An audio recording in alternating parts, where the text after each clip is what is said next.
आप सभी भाई बहनों का आध्यात्मिक ज्ञानात्मक चैनल की ब्रह्म मुहूर्त ज्ञान उपदेश कक्षा में एक बार फिर स्वागत है। आज की चर्चा का विषय है शुभ संस्कार, एक मजबूत नींव। देखिए, शब्द सभी के सभी क्योंकि हमने सफेद रंग से लिखे हैं, क्योंकि संस्कारों को एक सामान्य दृष्टिकोण से तो शुभ ही माना जाता है। क्योंकि आपके हमारे जीवन में अक्सर हम जिक्र करते हैं ना, 16 संस्कार। आपके हमारे एक मनुष्य जीवन के अवसर में गर्भाधान से लेकर अंत्येष्टि संस्कार, भले ही आरंभ का गर्भाधान संस्कार और अंत में मृत्यु के बाद अंत्येष्टि संस्कार, इन दोनों ही संस्कारों में आत्मा की मौजूदगी नहीं होती, क्योंकि गर्भाधान संस्कार में अभी आत्मा का प्रवेश ही नहीं हुआ और अंत्येष्टि संस्कार होते हुए उस आत्मा की वहां मौजूदगी नहीं होती, जा चुकी होती। लेकिन क्योंकि आय हमने देखिए शुभ शब्द लिखा है, इसका अभिप्राय सात्विक स्थितियों से है। आपके हमारे जीवन में देखिए बुरे संस्कार भी बनते हैं, क्योंकि संस्कारों का अभिप्राय कार्यशील की स्थितियों से है, बुराई से है। देखिए, जब शास्त्र ही बार बार कहते रहते हैं ये तीन गुणों का सारा खेल है, तमोगुण, रजोगुण और सतोगुण का। और इन तीन गुणों के ज्ञान विज्ञान को जब तक आप और हम ज्ञान पूर्वक क्रमबद्ध तरीके से समझते नहीं है, तो फिर मनुष्य का अपने जीवन का जो एक महत्व है वो समझ नहीं आता। ओके, आपके मारे देखिए इन तीन गुणों के कारण ही आपके बारे में तीन शरीर है। देखिए, शास्त्रों में ये तीन तत्वों की ही चर्चाएं आती है। आत्मा परमात्मा ये तो चेतन सत्ता है, आत्मा ज्ञान स्वरूप है और परमात्मा आनंद स्वरूप है। क्योंकि दोनों में ही देखिए, आत्मा में तो आत्मा शब्द है ही, परमात्मा में भी देखिए आत्मा शब्द आ जाता है। तो इसका आप संधि विच्छेद करो तो क्या आएगा? परम आत्मा। परम शब्द किसी एक सत्ता के लिए आता है, किसी 2 4 10 20 के लिए नहीं।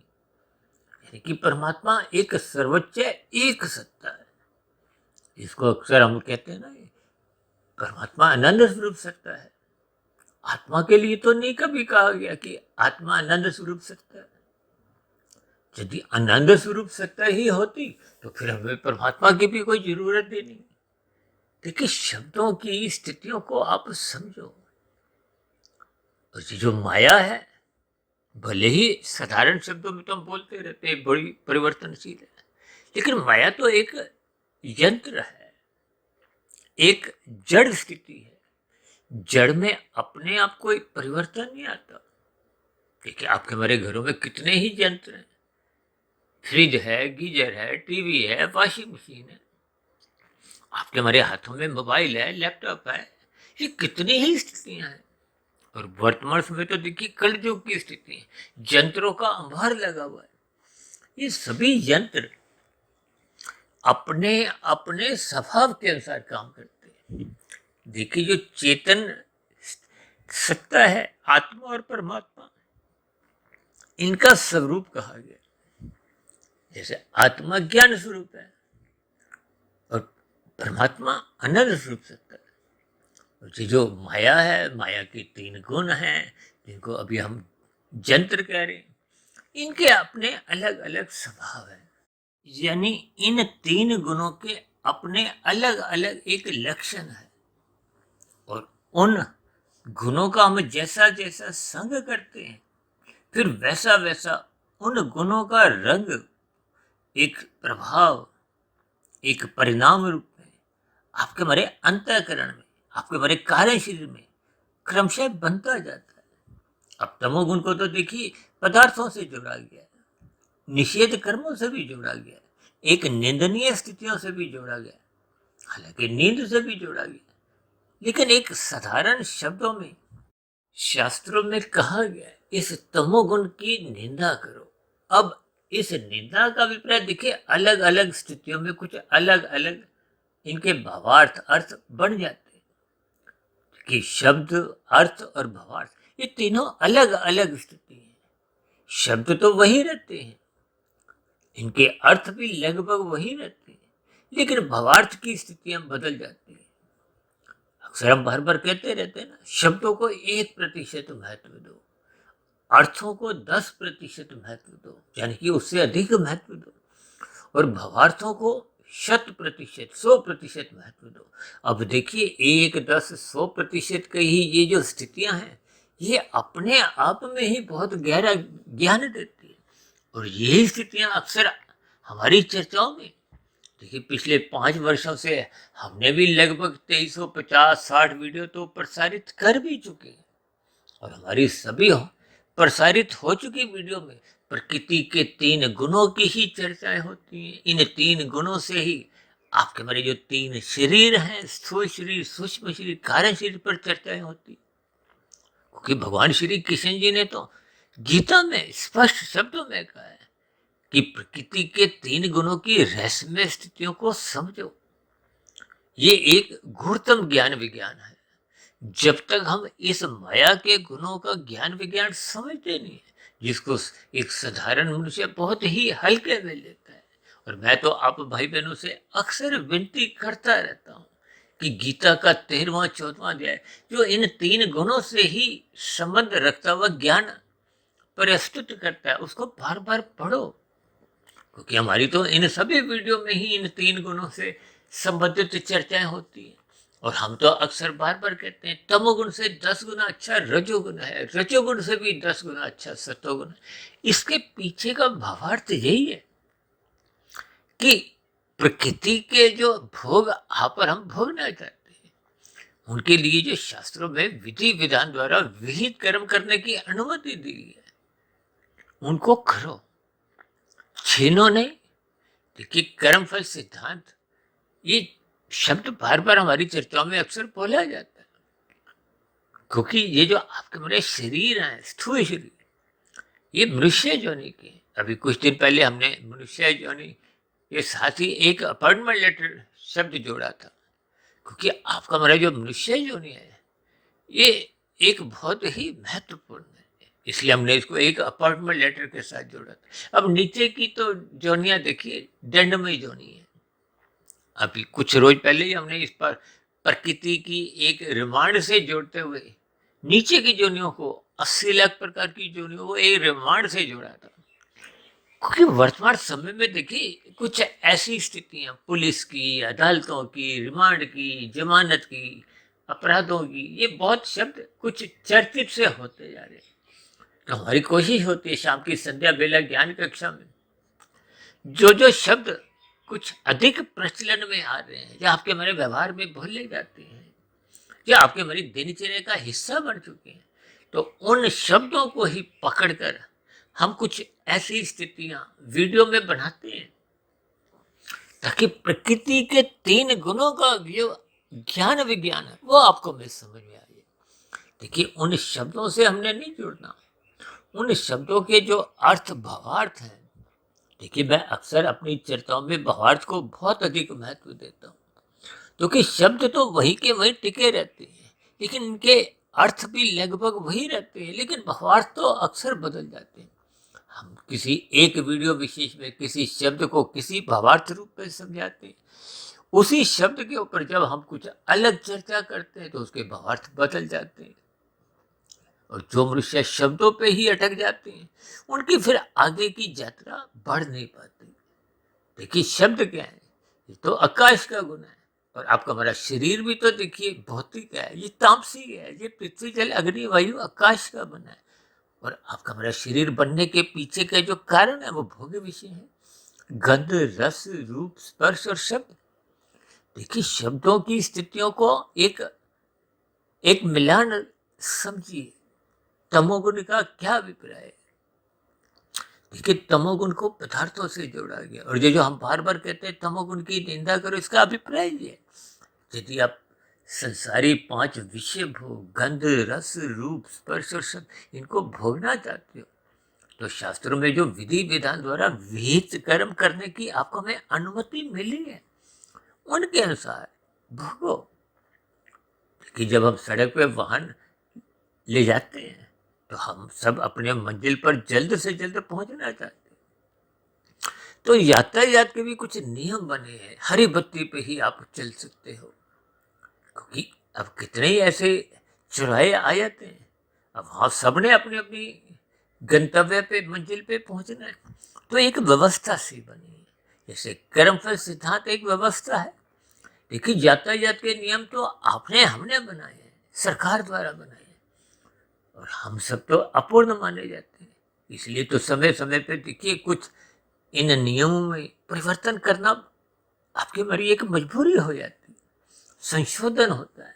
अब देखो ना, संसद में भी ऐसे कितने कानूनों पे संशोधन किए जाते हैं। क्यों? क्योंकि वो समय के अंतराल के साथ साथ कुछ उसमें कमियां आ जाती हैं। तो कुछ व्यवस्था को स्वस्थ रखने के लिए, ताकि सभी जीवों का कल्याण हो, सभी मनुष्यों का कल्याण हो, तो उसमें संशोधन लाए जाते हैं। लेकिन प्रकृति के कर्मफल सिद्धांत में ये प्रवाह रूप में अनादिकाल से चल रही है। कितने ही युग बीत गए। देखिए, वर्तमान समय कलयुग चल रहा है। ये कर्मफल का सिद्धांत गुजरा हुआ जो युग था, द्वापर युग में, तब भी इसी स्थिति में ही लागू था। उससे पहले त्रेता युग, उससे पहले सतयुग, उससे पहले फिर कलयुग।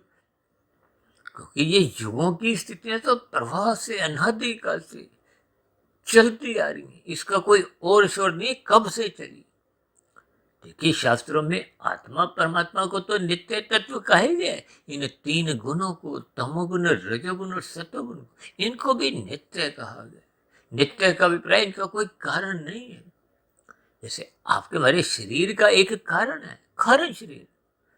आपके हमारे ये जो 84 लाख प्रकार की जोनियां हैं, जो कर्मों के आधार पे मिलती हैं।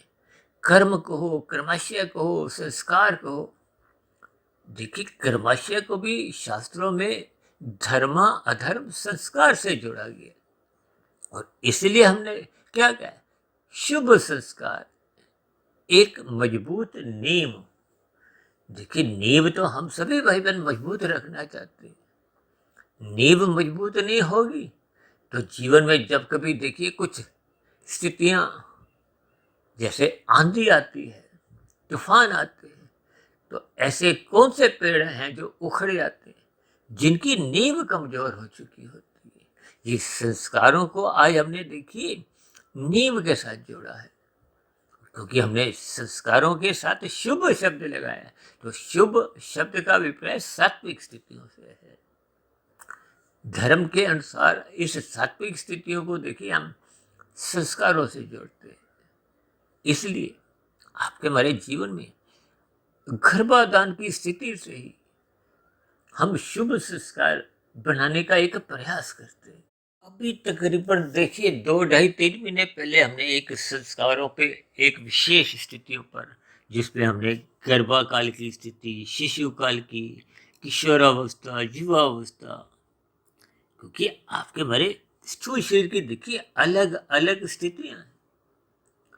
कि माता के गर्भ में आपके हमारे स्थूल शरीर का एक निर्माण प्रक्रिया 9 माह 9 दिन की शास्त्रों में समझाई गई है। उसमें आपका हमारा शरीर बनता है, और ये बनाते कौन है? देखिए, सूक्ष्म शरीर, कार्य शरीर उस जोनि का आधार बनते हैं। यानी कि ये जो 84 लाख प्रकार की जोनियों का हम बार बार जो जिक्र करते हैं, अब नीचे की तो 80 लाख प्रकार की दंडमय जोनि है, निकृष्ट जोनि है, तामसी जोनि है।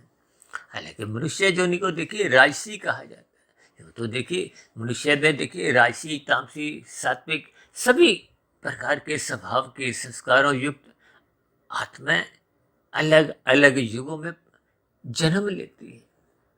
और कभी कभी हम आत्मा को भी पुण्यात्मा, पापात्मा भी कह देते हैं, और कहीं कहीं हम ऐसा भी कहते हैं कि कल युग में जन्म लेने वाली अधिकांश आत्माएं पापात्मा अधिक आ रही है। देखिए, इन सभी स्थितियों पर हम अलग अलग चर्चाएं तो करते हैं, क्योंकि जब नीचे की जोनियों से विकास करते करते जब आत्मा या कारण शरीर की एक पात्रता बढ़ जाती है मनुष्य जोनि की, क्योंकि मनुष्य जोनि की पात्रता का अभिप्राय पाप पुण्य कर्मों की संचित कर्मों में स्थिति है, अनुपात है। ये जो अनुपात है, इसका अभिप्राय क्या है? अच्छे बुरे कर्म, यानी कि अच्छे का मतलब पुण्य कर्म और बुरे का अभिप्राय पाप कर्म। हम अपने जीवन में देखिए कर्म तो करते रहते हैं और एक एक दिन में ही कितने कर्म करते हैं, हजारों लाखों। देखिए कई बार हम वीडियो में समझाते हैं कि एक मनुष्य दिन में हजारों लाखों पाप कर्म भी कर जाता है, जो सुनकर बहुत ही अजीब सा लगता है। देखिए ये सभी स्थितियां गुणात्मक रूप से चलती हैं। यदि आपका मेरा कोई क्रिया कर्म किसी एक मनुष्य को प्रभावित करता है, अब परिवार में 8 सदस्य हैं, आपने कोई गलत काम किया, पाप कर्म किया, तो वो 8 सदस्यों को प्रभावित करता है। यदि आपने कोई ऐसा गलत काम किया जो पूरे गली मोहल्ले का भी एक प्रभावित होते हैं, तो गली मोहल्ले में देखिए 200, 250, 500 लोग रहते हैं, तो उन सभी के अनुसार आपका बड़ा अच्छा बुरा कर्म बनता है। इसी तरह शहर में ये राजनीतिक गलियारों में तो देखिए नेताओं द्वारा जो जो कर्म होते हैं, इनका पुण्य कर्मों का कर्मशः भी लाखों करोड़ों गुना बनता है और पाप कर्मों का भी कर्मशः कुछ ऐसी ही स्थितियां लेता है। इसीलिए तो भगवान श्री कृष्ण जी ने गीता में बहुत स्पष्ट शब्दों में कहा है कि ये कर्म फल सिद्धांत की बारीकियां इतनी सूक्ष्म है कि अच्छे अच्छे बुद्धिमान मनुष्य भी चकरा जाते हैं। देखिए बुद्धिमान मनुष्य का अभिप्राय एक सात्विक स्वभाव वालों से है। जब बुद्धिमान मनुष्य ही चकरा जाता है तो फिर राजसी और तामसी मनुष्यों की तो बात ही क्या। अब उदाहरण के लिए किसी पद के लिए यदि कोई बीए पास ही उस पद का अधिकारी नहीं है, तो फिर मैट्रिक जब 5वीं 7वीं पास तो उस पद का अधिकारी हो ही नहीं सकता। इन स्थितियों के भाव को आप समझो। देखिए हम ये जो संस्कारों की बातें करते हैं, हम जो गर्भाधान की स्थिति की बात कर रहे थे, ये गर्भाधान की स्थिति में देखिए एक गर्भ में जब बच्चा आ जाता है तो उसके अच्छे बुरे संस्कार 100% बनते हैं। इसलिए तो कहा जाता है माता पिता को, परिवार वालों को एक अच्छा आचरण रखना चाहिए, ताकि वो जो नया शिशु जो अभी स्थूल रूप से अभी उसका जन्म नहीं हुआ, लेकिन संस्कार तो माता के गर्भ में ही 100% बनने लगते हैं। और इसी तरह ये शिशु काल की स्थिति में भी देखिए, जब बच्चा जन्म के रूप में आरंभिक स्थितियों में 1 साल 2 साल 3 साल का, उसमें भी वो जैसा जैसे वातावरण में रहता है, जो जो देखता है सुनता है, उनका प्रभाव पड़ता है। किशोरावस्था में भी पड़ता है और युवावस्था में भी। तो कुछ महीने पहले जो हमने वीडियो बनाई थी ना, उसमें हमने लिखा था गर्भाकाल की स्थिति में 100% यानी कि 100% नए संस्कार अच्छे हो चाहे बुरे हो, उसका प्रभाव पड़ता है। हालांकि जन्म लेने वाला अपने पूर्व जन्मों के, यानी कि जो अंतिम मनुष्य जीवन में उसका जैसा जैसे संस्कार बने होते हैं, उनको लेके आता है। देखिए मनुष्य योनि में हम जैसे जैसे कर्म करते हैं स्थूल शरीर के स्तर पर, उनका कर्माशय बनता है, उनसे संबंधित ही संस्कार बनते हैं। और मन बुद्धि के स्तर पर हम जैसा जैसा चिंतन करते हैं, सोच रखते हैं, विचार होते हैं, उसके आधार पे संस्कार तो बनते हैं, कर्माशय नहीं बनता। यानी कि स्थूल शरीर सूक्ष्म शरीर ही आपके बड़े कारण शरीर का एक निर्माण करते हैं, स्थितियां बनाते हैं कर्माशय के रूप में और संस्कारों के रूप में। आज हम देखिए कोई कर्माशय की स्थितियों पे चर्चा नहीं कर रहे, संस्कारों पे चर्चा कर रहे हैं। वो इसलिए क्योंकि नीचे की योनियों में जो जन्म लेने को प्रकृति आपको में बाध्य करती है, कब? जब मनुष्य की मरते समय संचित कर्मों में पुण्य कर्मों की स्थितियां कमजोर रह जाती है, पाप कर्मों की स्थितियां बढ़ जाती है। क्योंकि शास्त्र समझाते हैं कि मनुष्य योनि तभी तो पुनः मिलती है जब संचित कर्मों में मरते समय पुण्य कर्मों की स्थिति कम से कम 50-51% की होती है।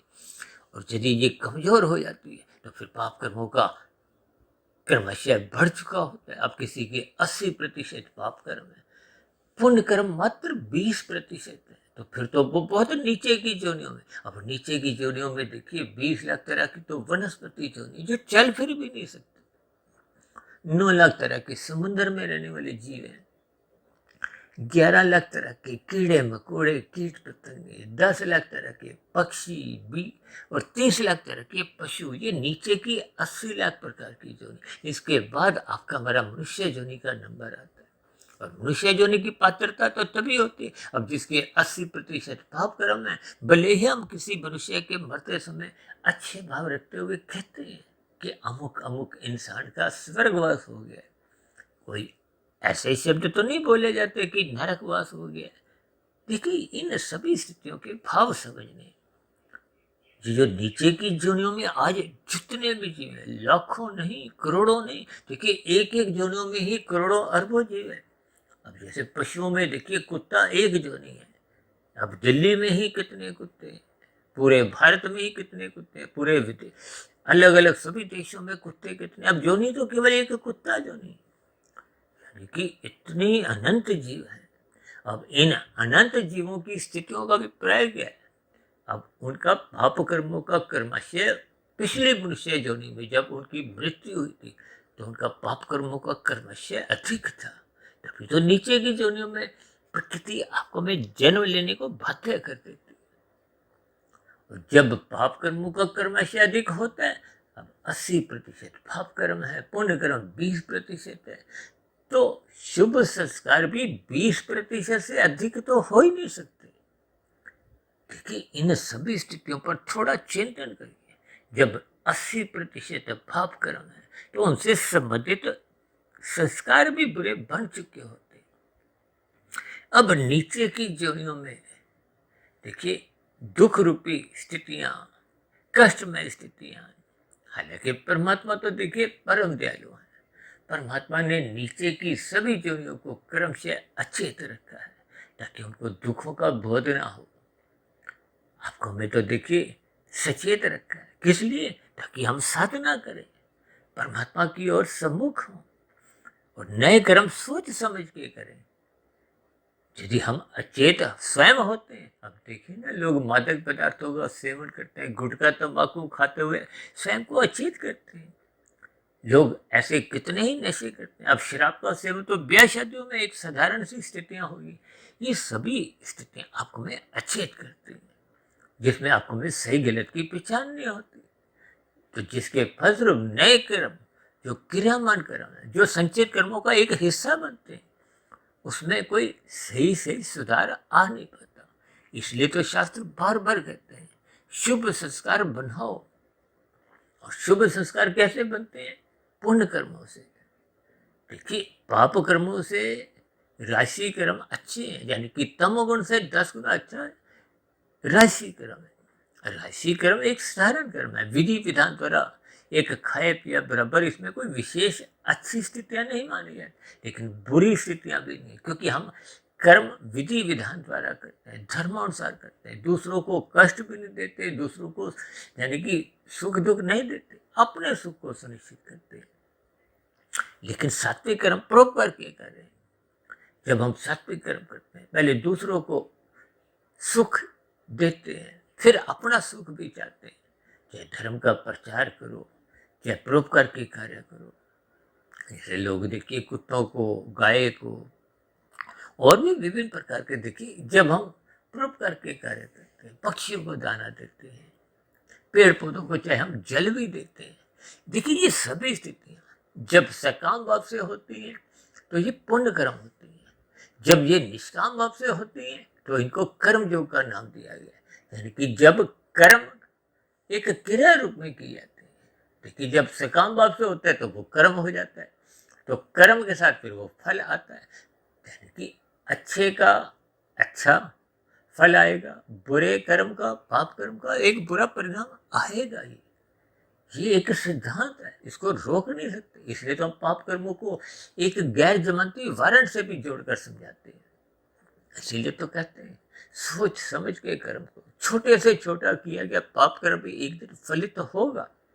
अब नीचे की जोनियों में देखिए पाप कर्मों का नाश होता है, वो नाश होते होते वो जो अभी हमने उदाहरण में कहा था 80% पाप कर्म है, वो घटते घटते घटते घटते हजारों लाखों करोड़ों अरबों खरबों कितनी जोनियों में वो जब घट घट के 20% पुण्य कर्मों के बराबर आ जाते हैं, वो पाप कर्म घट घट के, तो फिर पुनः मनुष्य जोनि की आंखों में पात्रता बढ़ जाती है, तो पुनः मनुष्य जोनि मिल जाती है। यानी कि वो जो गर्भाधान की स्थिति में वो जो प्रवेश करने वाली आत्मा है, वो यदि इस स्थिति से आएगी तो उसके बुरे संस्कार 80% बने होंगे।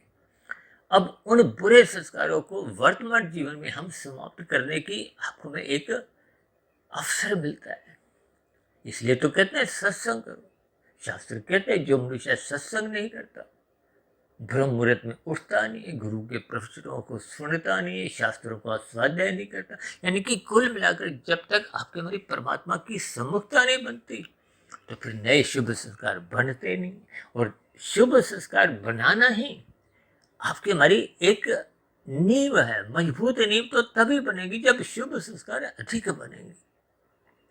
मजबूत नींव पे ही, जैसे देखिए आजकल तो बहुमंजिला इमारतें बनती हैं, अब नींव कमजोर होगी तो वो इमारत गिर जाएगी। इसी तरह आपके हमारे जीवन में ये सात्विक शुभ संस्कारों द्वारा मजबूत नींव बनती है, तो उस पर फिर धीरे धीरे कर्म योग, ज्ञान योग, भक्ति योग रूपी इमारतें आप और हम खड़ी कर सकते हैं। यही तो आपके हमारे मिले हुए जीवन की शुद्ध कमाई है। और यदि हम इस कमाई के अवसर का लाभ नहीं उठाते तो फिर आपकी हमारी स्थितियों में कोई सुधार नहीं आता। इसलिए हम सभी भाई बहनों को अपने नए संस्कारों को सात्विक बनाना है, श्रद्धापूर्वक सत्संग करना है, मोहात्मक स्थितियों से बचने के लिए रात को जल्दी सो जाना है, सुबह ब्रह्म मुहूर्त में उठना है, सात्विक साहित्य पढ़ना है, शास्त्रों का स्वाध्याय करना है, गुरु के प्रवचनों को श्रद्धापूर्वक सुनना है। ये सभी स्थितियां आपको हमारा सत्वगुण बढ़ाती है। इसलिए तो हम बार बार कहते हैं ब्रह्म मुहूर्त में उठो। ये ब्रह्म मुहूर्त में उठने मत से आपकी हमारी सात्विक स्थिति मजबूत होती है। जो दिन में ये जो राजसी स्थितियां होती हैं, भोग विलासिता की, इनसे फिर हम सहज ही बचने लगते हैं। इसी बचने के लिए तो भगवान श्री कृष्ण जी ने गीता में अर्जुन के रथ के 5 घोड़ों की स्थिति को, कि वो आवारागर्द नहीं हो, भोग विषयों में अमर्यादित ना हो, इसीलिए उन 5 घोड़ों की लगाम अपने हाथ में रख ली। देखिए लगाम क्या है? मन ही एक महाइंद्रिय है। जो आपकी हमारी 5 ज्ञानेंद्रियां, ये 5 भोग्य विषयों का सुख भोगना चाहती है। 5 कर्मेंद्रियां उन विषय भोगों का सुख भोगने के लिए कर्म करती है। ये कर्म देखिए जब हम सकाम भाव से एक धर्मानुसार करते हैं तो ये एक विहित कर्म कहलाते हैं। जब हम परोपकार के रूप में कार्य करते हैं तो भविष्य में उनके अच्छे परिणाम आते हैं। और यदि हम शास्त्रों का उल्लंघन करते हैं, जैसे लाल बत्ती पे रुकते नहीं तो यहाँ आपके चलान करते हैं, ठीक इसी तरह जब हम निषेध कर्म करते हैं, जो शास्त्र मना करते हैं, अब भागवत पुराण में तो स्पष्ट शब्दों में कहा गया ना, धूत कीड़ा, मदपान, स्त्री संग, हिंसा और अनीतिगत कार्यों से कमाया गया धन, इनसे हटो, इनसे दूर रहो, ये निंदनीय स्थान है। इसलिए तो कहा गया तमोगुण की निंदा करो। और आज मनुष्य उन 5 स्थानों पे ही जाने में कोई लज्जा महसूस नहीं करता। कोई 5 का संग करता है, कोई 4 का, कोई 3 का, कोई 2 का, कोई 1 का। इन सभी स्थितियों को जब हम ज्ञानपूर्वक समझते नहीं है तो फिर मनुष्य इन स्थितियों का संग करते हुए कब कितने पाप कर्म करता हुआ अपना कर्माशय भी बिगाड़ता है, संस्कार भी बुरे बनते हैं। इसीलिए बार बार कहा गया श्रद्धापूर्वक सत्संग करो, ब्रह्म मुहूर्त में उठो। ये सभी स्थितियां आपके हमारे शुभ संस्कार बनाते हैं, जो आपके हमारी एक नींव, एक आधार, एक कारण शरीर, एक मजबूत स्वस्थ सात्विक बनाते हैं। और कारण शरीर जब शुद्ध होता जाता है, देखिए जब ये पूर्ण स्थिति में शुद्ध हो जाता है तो वो मायातीत की स्थिति, यदि अभी आंशिक रूप से ही स्वस्थ हुआ है, शुद्ध हुआ है, तो कम से कम हम नीचे की योनियों में जाने को बाध्य नहीं होते। पुनः आपको हमें मनुष्य योनि मिलती है। पुनः मनुष्य योनि मिलने में फिर आपको हमें संस्कारी माता पिता के यहाँ जन्म मिलता है, क्योंकि आपके मन में अब साधना करने का एक जिज्ञासा उत्पन्न होगी। तो फिर ऐसी स्थिति में परमात्मा आपकी इच्छा को अधिक महत्व देते हैं। भले ही पात्रता के अनुसार ही आपका हमारा अगली जोनी का निर्धारण होता है, माता पिता का निर्धारण होता है, गुरुजनों का संग मिलता है। तो इसलिए इन सभी स्थितियों को ज्ञान पूर्वक समझना चाहिए, यानी कि कर्मों का, संस्कारों का गणित आपको हमें समझना होगा। अपनी सात्विक स्थिति मजबूत बनानी होगी। इसलिए तो कहते हैं अर्थ और काम को मर्यादित रखो, और ये मर्यादित तभी रह पाते हैं जब धर्म प्रथम स्थान पे रहता है। इसलिए तो हम अक्सर अपनी चर्चाओं में कहते हैं कि धर्म की चार दीवारी इतनी मजबूत रखो, इतनी मजबूत रखो कि ये अर्थ और काम उस धर्म की चार दीवारी को तोड़ ना सके, कूद ना सके। तो ऐसी सभी जब सात्विक स्थितियां निरंतर आपके हमारे जीवन में धर्म की बनी रहती है, शुभ संस्कार बनने लगते हैं, जो आपके हमारी मोक्ष की, मायातीत की स्थिति की दिशा की ओर हमें ले जाते हैं। तो ऐसी सभी सात्विक शुभ स्थितियां हम सभी भाई बहनों के जीवन में क्रमशः बनना आरंभ हो। इन्हीं शुभ कामनाओं के साथ आज की चर्चा विशेष का यही विश्राम देते हैं। शाम को फिर मिलते हैं संध्या बेला ज्ञान कक्षा में। तब तक आप अपने आध्यात्मिक मित्र सुधीर भाटिया फकीर को इजाजत दें।